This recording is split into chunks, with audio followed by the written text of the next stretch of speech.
another episode of Inside the Recording Studio. I am Jody Whitesides, and with me as always is Mr. Chris Hellstrom. How are you today, Chris? Doing fantastic, Jody. You sounded a little bit like Fat Albert there. Yeehaw! Actually, I almost electrocuted myself twice a couple of hours ago, so maybe I've got a little extra juice running through me. Yeah? Is that why you got the Albert Einstein hairdo going? Maybe. Might have just set my hair out. Well, you've been electrified. Mm-hmm. Got a question for you, Jody. All right. Do plugin interfaces, talking about the GUI now, do they matter? Yes. Simple answer is yes. Cool. Thanks for listening, everybody. Yeah. Well, why is that, do you think? Usability. Yeah. If the interface is not a great interface, you can learn to use it. It may not be a pleasure to use it. At the same time, if the interface is confusing or poorly managed, it makes it difficult to get things done in a sense. It's not helpful to your workflow if the interface sucks. That's the best way I could say it. Yeah, I think we're going to drill down a little bit on those points, but I wholly agree with that. First of all, if you just look aesthetically on a plugin, like if you're working long hours and you're working with the same plugins, it's just nice to look at something that doesn't look like it came from a mad professor. Or somebody that puked on a street. Yes, right. We'll mention some of those later. You know, I'm reminded of the early days of plugins like the 90s and stuff where a lot of the early plugins, they just didn't look good. There was a lot of color and a lot of fake 3D effects and stuff like that. Same thing is like we're talking about something that looks nice. And I mean, the last trend we've had for, I would say at least almost 10 years now is like analog emulations of gear. There's a lot of those, yeah. There's a lot of that. Staying true to what they look like is not only because it looks like an 1176, fantastic. It makes it sound better, doesn't it? It does. But there's the one of familiarity as well. Yes. Right? Yes.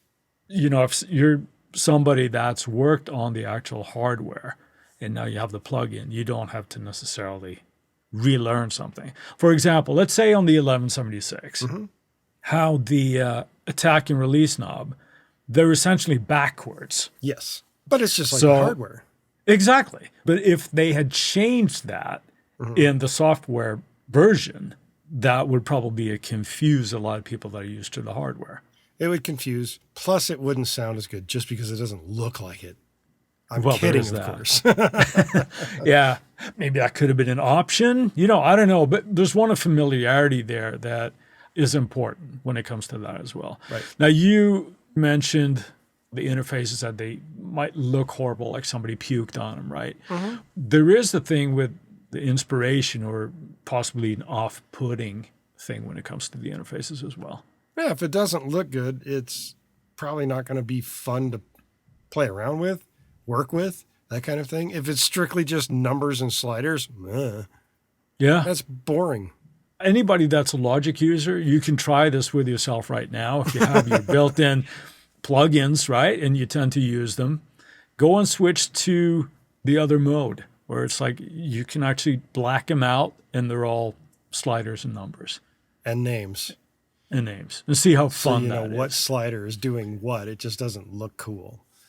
Right. And it might sound shallow to say that, but it is inspiring. And we do, or I know I at least do, you know, if something looks nice, and obviously the functionality goes into it, I'm not going to pull up something that is off-putting to me because I'm less likely to want to really dive into it. I agree. I'm not going to disagree with it. Not to throw the 90s under the bus here, but there's a lot of like older plugins that their GUI just hasn't aged well at all. Well, they weren't designed well in the first place, and they don't update, they don't change. Right. Thus, they don't age very well. I can only think of one where, and there might be more, but one case where it's used the phrase legacy plugins have been updated with an updated GUI, and that's the Waves Renaissance bundle. Oh, I haven't seen the updated versions of those. I stopped using Waves so long ago.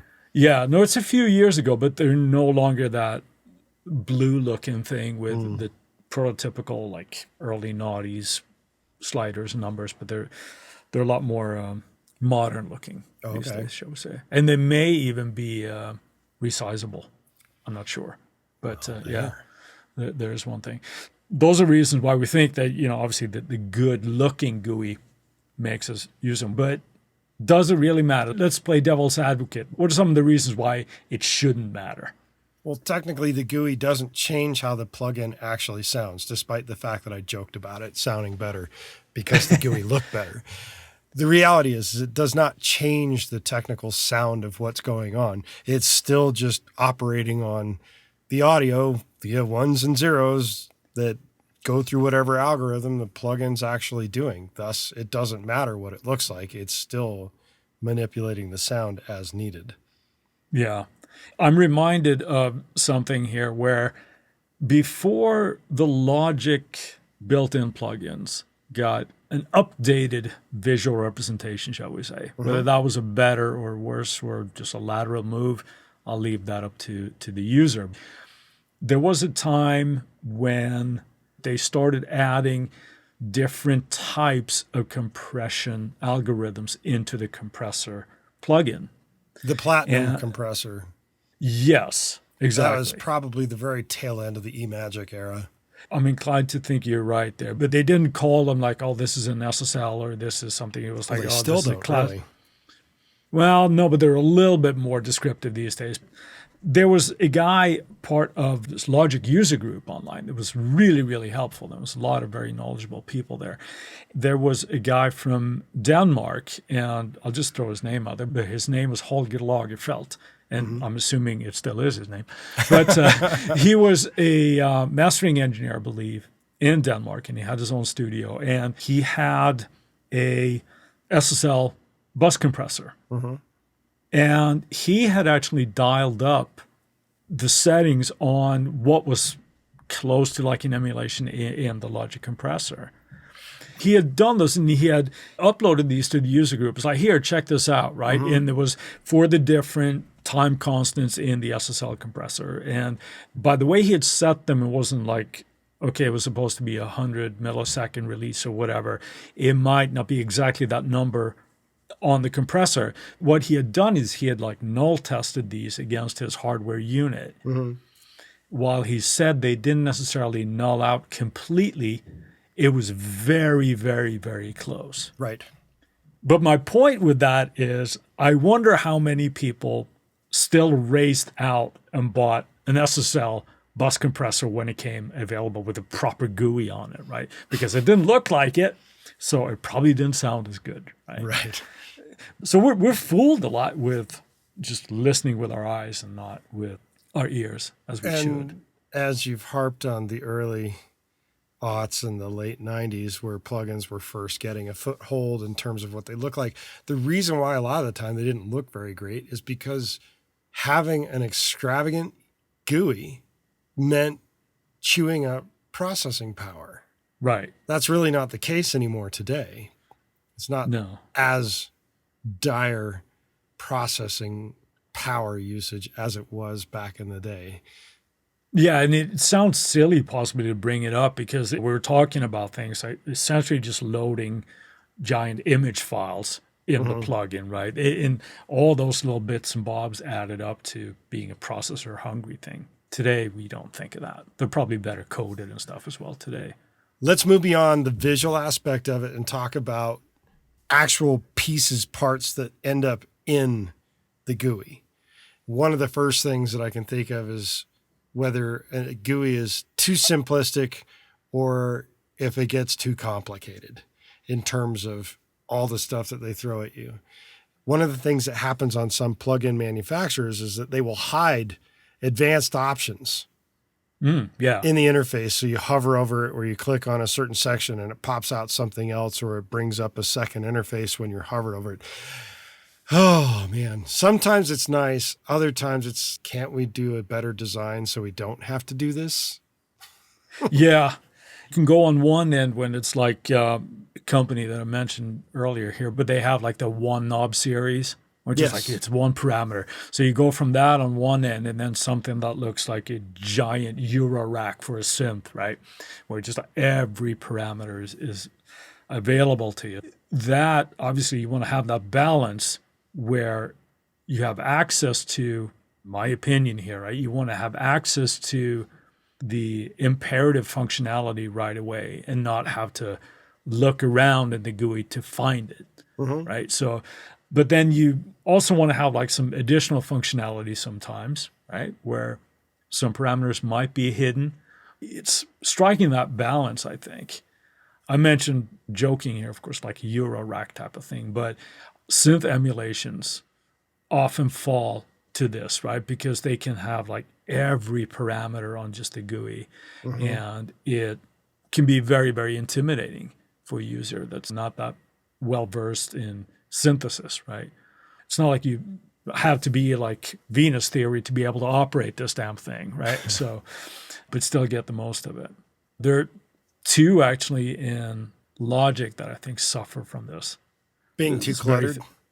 Too much stuff just thrown up on the dial, so to speak. Yeah, and it's overwhelming. And the two I'm thinking about is Ultrabeat, and the other one is Sculpture. Yep. Both of those had a different interface. They would be a lot more popular. I don't know what that interface would look like. It's a lot of parameters to find in one interface. And I mean, they're both super deep with what you can do with everything in there. But it's all on the surface, generally speaking. And there's even more behind the surface, too, which makes it crazier. Yeah, because they even have that where there's like Sculpture has additional parameters that you have to like option click on, whatever. And of course, in the case of Ultrabeat, there's the additional step sequencer, and there's for each voice has the same page. So it's ridiculously deep. Most people look at those and they go like, what the hell is this, you know? And until you can wrap your head around it, it's pretty overwhelming. That's the same thing also with reactor instruments, especially the early ones and a lot of the user-built ones. They get very, very unintuitive GUI-wise because they're so complicated.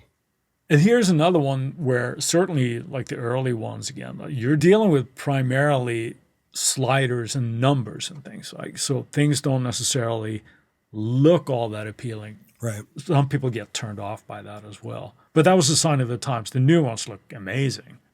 Other things that might turn people off are words from our sponsors. And we're back. The next step that we're talking about here with GUI interfaces is functionality. What is something that makes functionality functional for you, Chris?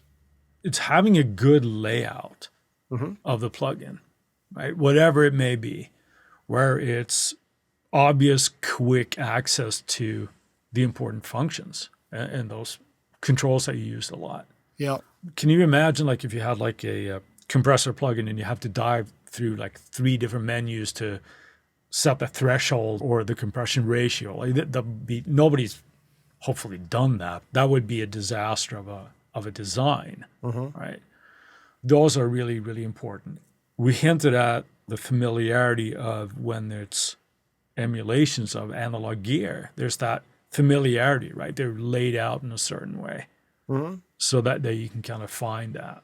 Well, and some hardware lends itself to being very easy to use despite it being a very simple interface, which coincides with how the software version would show up in the real world. Right. One thing here that we talked a little bit about before we started recording today as well, there's also a good idea when you're emulating analog gear to perhaps add additional functionality to it. You mentioned, for example, in a lot of the UA emulations of compressors and things, that there is a mix control. Yes, that's something they've added on due to user request. Right. But I think that's brilliant because of the way the workflow is at this point. I can't think of any hardware compressor that had that because I don't think it would be ridiculously difficult to manufacture, I would imagine. But today, not so much. Should interfaces then be really true to the original gear, or can you take some liberties there to perhaps improve the layout or the user experience? Sure.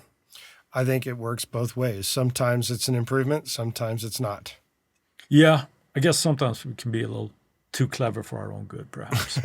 But let's say another thing, they did just the mix knob on a compressor is a pretty obvious one that somebody would want. Sure. Right? But let's say for those that don't know what the mix knob is, that means that it's 100% compressing the entire value, or you dial it back and it's compressing the signal, but it's mixing in only a portion back into the actual signal. It's like having parallel compression built right into the plugin. Right. And who doesn't like that, right? Sure. Another example I can think of is the API consoles, and certainly their EQs, where the frequency bands are stepped. So are their dB values as well. Right, exactly. That's a limitation in the hardware. That's what they were, right?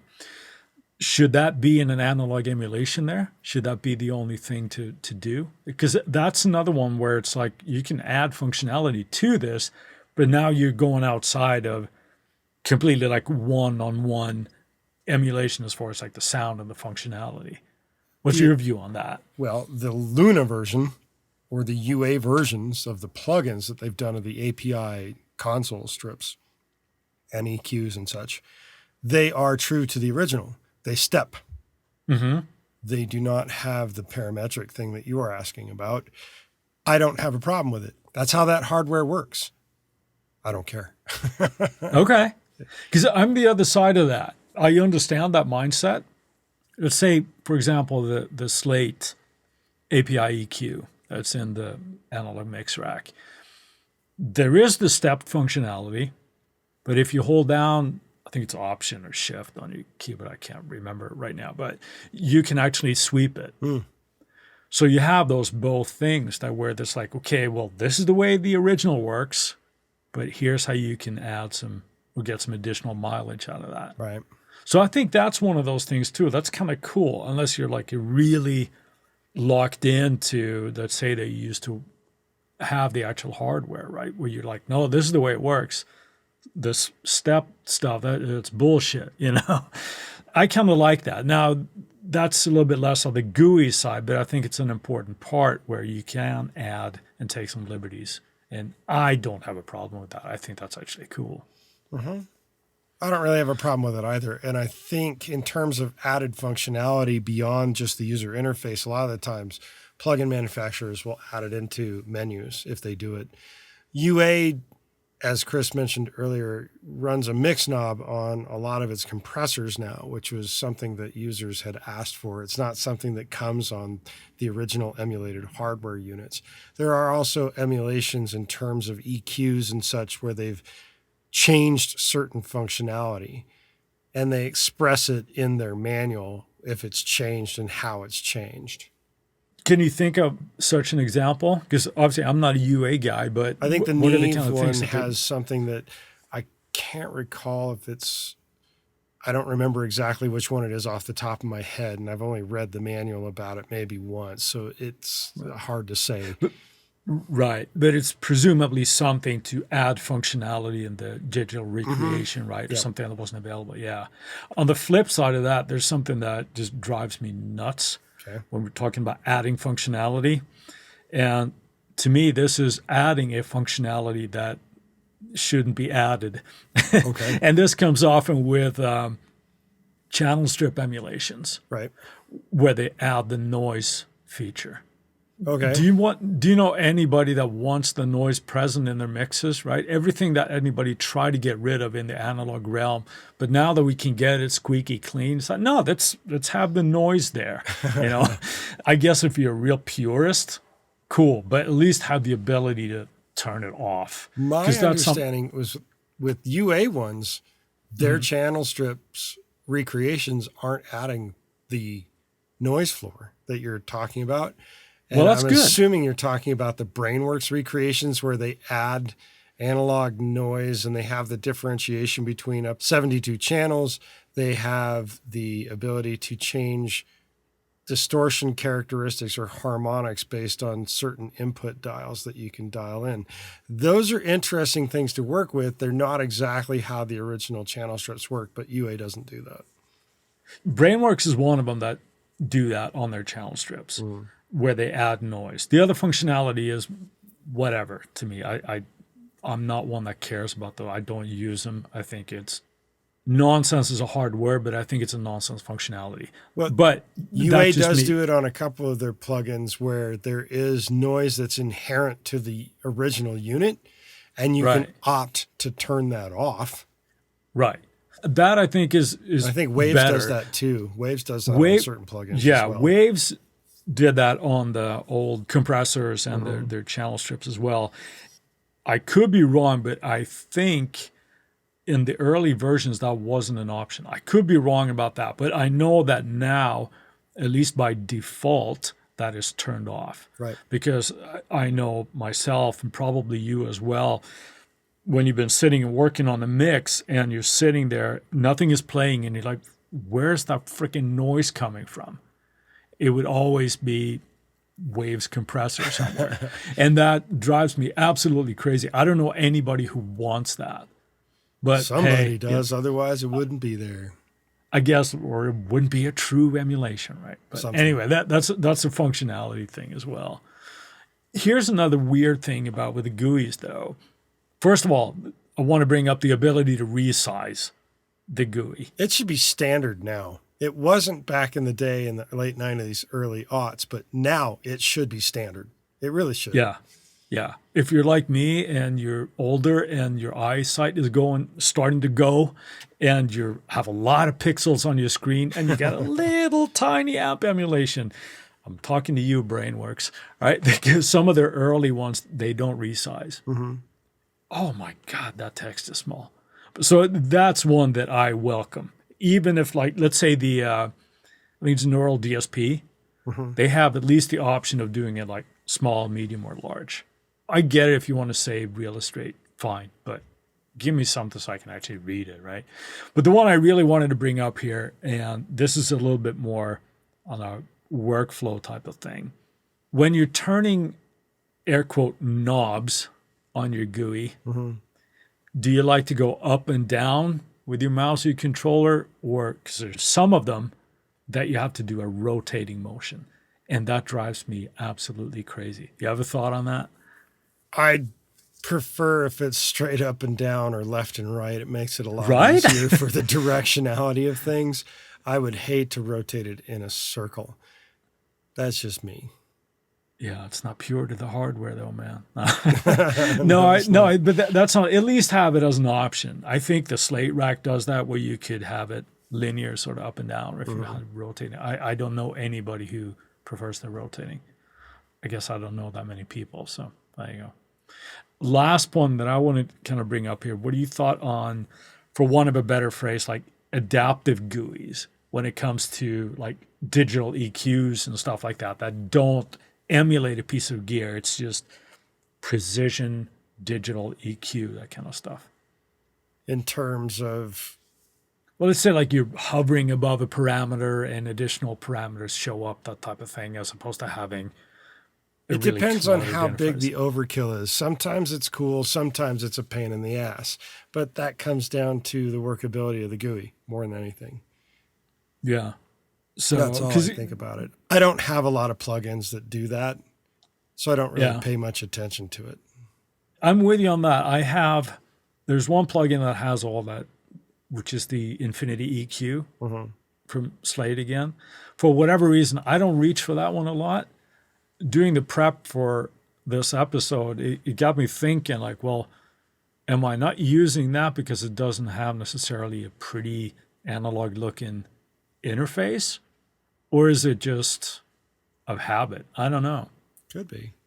Do you have examples of interfaces that work well for you? GUIs? Yeah. Most channel strip console emulations are really nice to work with. Obviously, they look the part. The workflow just appeals to me. So I like those. I do like the Slate rack for the same reason. They're nice to look at. They're great. I do like a lot of the Brainworks amp sims. And for the same reason it's a head. It's like, there you go. And then having the added functionality of changing the IR and stuff on the back and getting under the hood a little bit more. But you just have like an amp looking thing. So those work really, really well for me, I think. What about you? Do you have any favorites there? A lot of the UA emulations look exactly like the hardware. Most of the time, that's not a bad thing. Sometimes, in isolated cases, it's not a great thing. But I don't fault them for it because that's what the original hardware was. It wasn't properly thought out, maybe. Could it be improved in the software? Sure. I'm going to go with the fact that a lot of the stuff I work with, works well because the interface in terms of the recreation of the hardware works well. Right. You bring up a good point there because I think it all really comes down to one's workflow, right? Now, just because we have the opinions we do about the things that we talked about here today doesn't mean that that's necessarily right for everybody. You have to find that workflow by yourself, right? What works for you, because there's a bunch of guys that work with Ableton Live, right? When they have all their built-in plugins at the bottom, they just look like Ableton Live, right? There's no pretty interfaces in the same way. And obviously can do amazing work. It doesn't have to look like a Pultec for the EQ to sound good. On the flip side of what's looking good, though, do you have any examples that you think that these kind of GUIs, they just missed the mark and I'm not going to work with them because of that? Not so much that I wouldn't work with it, but they do have less than desirable GUIs. One of the ones that comes to mind is the Vocal Line plugin from SynchroArts. Amazing technology, does amazing stuff. The interface is a pain in the ass to me. Yeah. Another one that's like that is the Eventide H3000. It's partially like the original hardware, but then it looks dated. It feels like a pain in the ass because everything's up in your face and it's in a non-intuitive fashion. While the interface of the original hardware of the H3000 wasn't necessarily all that intuitive, that unintuitiveness made it into the plugin as well, unfortunately. Yeah, I have to agree with that. I love all the Eventide stuff, and I love the way it sounds. That is definitely one that looks like it was designed in '99, and the interface has not changed. Yeah, I'm going to be a little bit more harsh than that. I'm going to bring up a couple here. And just so that, I'm not just harping on the waves here, but they just happen to be in the crosshairs for the first two. One of the signature plugins that they did was Butch Vig's vocals. Have you looked at that thing? No, I haven't looked at any of their stuff in several years. Yeah, I mean... And part of it had a lot to do with the fact that I just wasn't keen on their business plan, but at the same time, I never really used the signature stuff either, mainly because the interfaces were terrible. This is one of those where it's like, love Butch Vig. I think he's done amazing stuff, right? This plugin GUI is not it, right? I don't know who came up with it and decided that was a good idea. But that was one of them for me. It's like, no, I'm not using that. Right. Another one, again, sorry waves, it's Andrew Shep's Parallel Particles. Again, looks like something out of a sci-fi movie to me, and I'm not into it. Just so I'm not bagging on waves here. I'm a big fan of Plugin Alliance. There's Shadow Hill's mastering compressor. Yes, it looks exactly like the hardware. Not a fan.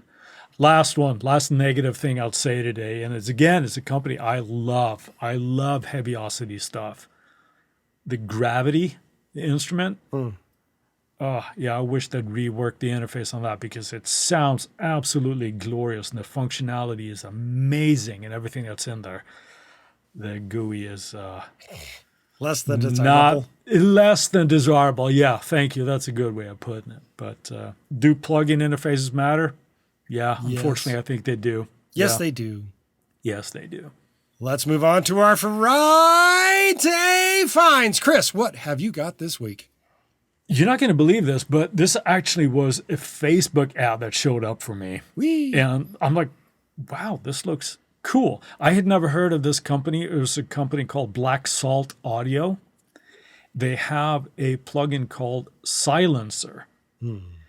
What it does is, like, for people that are recording live drums, we all know that bleed is a problem. It's just the nature of the deal, right? Silencer, what that does, it's designed for that. It's a great GUI, but it takes care of that. It's like a gate, but it looks for certain drum pieces, like a kick, top snare, bottom snare, or toms. And it does a really, really good job of dealing with the cymbal bleed, like hi-hat bleed or whatever. I was really impressed. I've been playing around with it a bit, and it's a cheap one too. I think it's on sale now by the time of recording this, but normally I think it's like $50. If you're dealing with live drums, you know what a pain in the ass that can be. That's my Friday find for this week. Silencer by Black Salt Audio. What do you got, Jody? I'm going with a new amp that is a signature amp from a famous guitar player by the name of Billy Gibbons, who is the guitar player for ZZ Top. He has teamed up with Magnatone amps for a signature amp called the Super 59. The Super 59 is quite the cool looking amp. It comes with lizard skin, I think, or snake skin covering for the Tolex. On top of that, course it does. Right, it is done up with EL34 tubes. It is 45 watts of Class AB power. It has a couple of different gain stages. It also has an effects loop that is tube buffered, which is kind of cool. The problem with this amp is they're making 6 of them, and they are very pricey. They are 7,000 pounds. Each one is custom signed by Billy himself. They're only making 6 of them. So if you're one of those 6 people, good on you. Get on it, right? It'll probably be worth a fortune in about 15 years, right? But something like that. While we've got your attention, we ask that you go to InsideTheRecordingStudio.com and sign up for our mailing list. You'll need to be on our email list to be eligible for future giveaways, and we'll make sure you don't miss any future episodes of this incredible podcast. Send us an email at goldstar, GOLDSTAR, at InsideTheRecordingStudio.com with the word GUI. That's actually 3 letters, GUI, and you'll get something cool back in your inbox. If you have a topic or suggestion for Chris and I to explain in a future episode, contact us at the contact page. We'll put it into consideration for a future episode. With that, I'll see you next week. Thanks for listening, people. I'll talk to you later, Jody.